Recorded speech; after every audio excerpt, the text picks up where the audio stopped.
Tapi bagaimana dengan orang nelayan yang mencari udang katanya itu di pinggiran cuman dia dapatnya bang. Sedangkan kan reklamasi ada sebagian di pagar, sebagian ini bagaimana bang? Nah, ini seperti pernah saya ceritakan dulu, kalau tanah di seputaran danau sudah dikuasai oleh pengusaha, otomatis orang-orang di kampung tersebut, para nelayan tidak lagi bisa menangkap ikan di daerah tersebut karena itu kan sudah dipagar.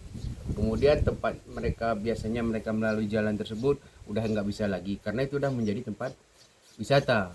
Nah, kemudian kalau mereka mau menangkap ikan di daerah tersebut juga nggak bisa. Tempat wisata sudah dijadikan sebagai pemandian, tempat anak-anak bermain sampan atau segala macam gitulah.